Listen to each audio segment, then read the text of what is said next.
Hindi cinema के 70 और 80 के दशक में विश्वजीत चटर्जी एक चार्मिंग हीरो रहे हैं।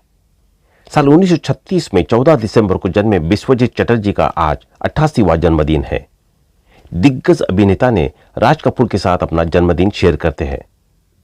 10 साल की उम्र से करियर की शुरुआत करने वाले अभिनेता विश्वजीत एक कार्टूनिस्ट और पेंटर थे। बाद में उन्होंने अभिनय की दुनिया में कदम रखा और उस जमाने के कई दिग्गजों के साथ काम किया। हिंदी सिनेमा के सबसे हैंडसम हीरो और किंग ऑफ रोमांस के नाम से पहचाने जाने वाले विश्वजीत चटर्जी ने अपने दौर में अपनी अदायगी से दर्शकों को अपना दीवाना बना रखा था। उनकी कई यादगार फिल्में आज भी लोग भूल नहीं पाए हैं। अभिनेता और निर्देशक विश्वजीत चटर्जी ने अपने दौर में इंडस्ट्री में धाक जमा रखी थी, लेकिन कहा जाता है कि करियर के पीक पर उन्होंने दोस्त के कहने पर एक ऐसी गलती की कि उनका चमकता करियर धीरे धीरे बर्बाद हो गया था। दोस्तों, आज हम आपको विश्वजीत चटर्जी के बेटे के बारे में जानकारी देने वाले हैं और उनके फैमिली से भी रूबरू करवाने जा रहे हैं, तो बने रहे वीडियो के अंत तक। अगर आप चैनल पर नए हैं तो चैनल को सब्सक्राइब करना ना भूलें। प्रसेनजीत चटर्जी एक भारतीय अभिनेता और निर्माता है। उनका जन्म 30 सितंबर 1962 को कलकत्ता में हुआ था। वे आधुनिक बंगाली सिनेमा के प्रमुख अभिनेताओं में से एक है। उन्होंने कई हिट फिल्मों में काम किया है। उन्होंने साल 1968 में आई ऋषिकेश मुखर्जी की फिल्म चोटो जिज्ञासा से अपने अभिनय करियर की शुरुआत की थी। 60 साल के हो चुके हैं प्रसेनजीत चटर्जी उन गिने चुने भारतीय कलाकारों में से है जो श्वेत श्याम फिल्मों के दौर से दूर शुरू करके अब डिजिटल दौर तक फिल्मों में काम कर रहे हैं। उन्होंने फिल्म शकनचिल के लिए बंगाली में सर्वश्रेष्ठ फीचर फिल्म का राष्ट्रीय फिल्म पुरस्कार जीता था। कई हिंदी सिनेमा की प्रसिद्ध फिल्मों का हिस्सा रह चुके हैं, जिनमें खूबसूरत संगाई जैसी फिल्में शामिल है। प्रसेनजीत बताते हैं कि फिल्म छोटो जिज्ञासी डैडी ने ही प्रोड्यूस की थी। जब वो फिल्म की थी तब मैं 5 साल का था।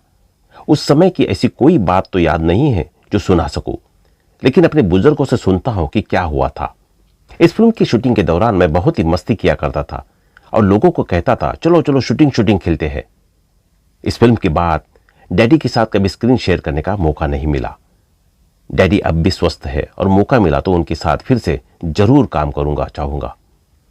मैंने सुना था कि छोटो जिज्ञासा राज कपूर साहब को बहुत पसंद थी और इसे वह हिंदी में बनाना चाह रहे थे।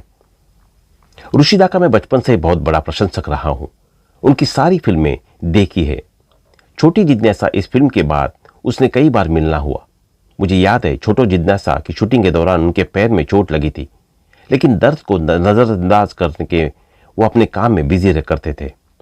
मैं जब भी मुंबई आता था तो ऋषिदा को घर जाकर उनसे जरूर मिलता था। एक बार उन्होंने बताया था कि कैसे उस समय कलाकार और कैमरे के बीच की दूरी फीता लेकर नापा करते थे ताकि रोशनी सही से व्यवस्थित जा सके। फीता फोल्ड करके रखा जाता था और मुझे लगता था कि वो कैडबरी चॉकलेट है, जिसे मैं खाने की कोशिश करने लगता था।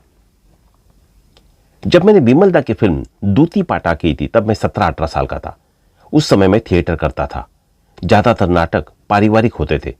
उस समय विमल दा बॉबी जैसी एक लव स्टोरी बनाना चाह रहे थे। उन्होंने मेरा नाटक देखा और दूती पाटा के लिए फाइनल कर दिया। यह फिल्म पहले ब्लैक एंड व्हाइट में बनी थी, बाद में इसे रंगीन करके रिलीज किया गया और यह फिल्म एक थिएटर में 22 हफ्ते चली थी। फिल्म सुपरहिट होने के बाद भी 3-4 साल तक किसी ने मुझे काम ही नहीं दिया। लोग बोलते थे कि तुम बहुत छोटे हो। मुंबई में भी यही सोचकर थिएटर करता रहा कि शायद मुझे यहाँ काम मिले। फिर मुझे एक फिल्म अमर प्रेम मिली और यह फिल्म 75 सप्ताह चली। इसमें जूही चावला ने काम किया था। जूही की यह पहली बंगाला फिल्म थी। विमल दा की मैंने हर फिल्म देखी है, चाहे वो 2 बीघा जमीन हो या फिर देवदास, मधुमती, यहूदी, सुजाता या फिर बंदिनी हो। फिल्म मधुमती का मेरे ऊपर काफी प्रभाव पड़ा। इस फिल्म में वैजंतीमाला और दिलीप कुमार साहब ने काम किया था। फिल्म की कहानी एक आधुनिक विचार वाले पुरुष की है जिसे मधुमती नामक एक आदिवासी महिला से प्यार हो जाता है। दोनों किस तरह से अपने रिश्ते में चुनौतियों का सामना करते हैं, इसे बेहद खूबसूरती से पर्दे पर उतारा गया है। मैंने तपन सिन्हा और तरुण मजूमदार की फिल्मों में काम करके ही एक्टिंग सीखी है। इनकी फिल्मों में काम करके भले ही मैं स्टार बन गया, लेकिन इनके फिल्मों के सेट पर भी हमेशा एक छात्र की तरह ही रहा। उस समय जो मैंने सीखा वही आज भी काम आ रहा है। मैं बहुत खुश नसीब हूं कि मुझे गौतम घोष, बुद्धदेव दासगुप्ता, ऋतुपूर्ण घोष जैसे निर्देशकों के साथ काम करने का मौका मिला। अब तक मैं 100 फिल्मों में निर्देशकों के साथ काम कर चुका हूं। जब ऋतुपूर्ण घोष चोखेर बाली बना रहे थे तो बोले, बुम्बा, इस फिल्म में काम करने के लिए मैं सिर्फ तुम्हें गमछा ही दे सकता हूं। मुझे लोग प्यार से बुम्बा बुलाते हैं। मैंने बस इतना ही कहा कि दादा, आपके साथ काम करना ही मेरे लिए सौभाग्य की बात है। हिंदी फिल्मों में प्लान बनाकर कभी काम नहीं किया है। मैं बांग्ला फिल्मों में काफी व्यस्त रहता था। कभी कभी तो एक साल में 20-22 फिल्मों की शूटिंग करता था। कैलाश नीलानी की बांग्ला फिल्म मंदिरा की शूटिंग मुंबई में कर रहा था और इस फिल्म की शूटिंग काफी लंबी चली। इसमें चंकी पांडे और सोनम भी थी। शूटिंग के दौरान कैलाश नीलानी ने कहा कि अगर तुम मुंबई आ गया तो फाड़ देगा। फिर उन्होंने फिल्म आंधिया के बारे में बताया। डेविड धवन ने इस फिल्म के लिए फोन किया। उस समय वरुण धवन पैदा भी नहीं हुआ था। मैं बहुत खुश था कि डेविड धवन की फिल्म के साथ हिंदी सिनेमा में मेरी शुरुआत हो रही थी। सिनेमा के लिए दोनों ही बहुत महत्वपूर्ण है। इसमें कोई मूल अंतर मैं नहीं समझता। अगर कोई कमर्शियल फिल्म सुपरहिट होती है और कोई यह बोले कि उसमें आर्ट नहीं है तो इस बात को मैं बिल्कुल भी नहीं मानता हूं। सब पहले एक्टर है। शम्मी कपूर, राज कपूर बहुत बड़े एक्टर थे। यह बात जरूर है कि उनका अपना एक स्टाइल था। उस चीज को हमने भी मेंटेन किया। अगर आप हमारी 300 फिल्में देखें तो उसमें वो झलक दिखाई देगी। आप शाहरुख खान को पठान में देखिए और उसी शाहरुख खान को चक दे इंडिया में देख लीजिए। दोनों में बहुत ही अंतर है। मैंने बहुत पहले ही सोच लिया था कि मैं कमर्शियल भी करूंगा और समानांतर सिनेमा भी करूंगा, ताकि लोग ये ना कहे कि ये सिर्फ नाचने गाने वाली फिल्म करता है। मैं कमल हसन का बहुत बड़ा फैन हूं। उनको मैंने बचपन से देखा है। उन्होंने एक फिल्म शंकर वर्णम की थी जिसमें उन्होंने क्लासिकल डांसर का किरदार निभाया था। बचपन में वैसे ही फिल्में देखकर मैं बड़ा हुआ हूं। चोखेर बाली के अलावा मेरी 14 फिल्में को अंतर्राष्ट्रीय अवार्ड मिले हैं। कमर्शियल फिल्मों की वजह से ही समांतर फिल्में बन पा रही है। मैं एक बहुत ही छोटा सा उदाहरण दे रहा हूं। राज कपूर ने फिल्म मेरा नाम जोकर बनाई थी। भारतीय सिनेमा की सबसे अच्छी फिल्म मानी जाती है, लेकिन जब यह फिल्म रिलीज हुई तो नहीं चली। आज हम उस फिल्म की चर्चा करते हैं।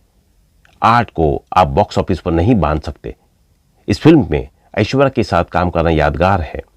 उस समय भी स्टार होने के बावजूद वह एक स्टूडेंट की तरह सेट पर आती थी।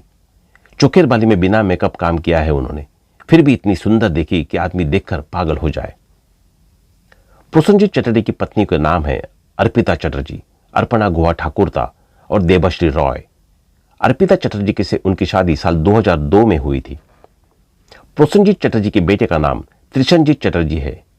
त्रिशनजीत अभिनेत्री अर्पिता चटर्जी के साथ प्रोसेनजीत के घर में रहती है।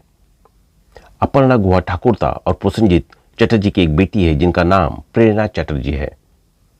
प्रोसेनजीत चटर्जी ने बंगाल सेलिब्रिटी लीग में पुरुलिया पैंथर्स नाम से एक क्रिकेट टीम खरीदी थी। तो दोस्तों, आज के लिए बस इतना ही। मिलते हैं अगले वीडियो में। तब तक के लिए बने रहे हमारे चैनल के साथ। धन्यवाद।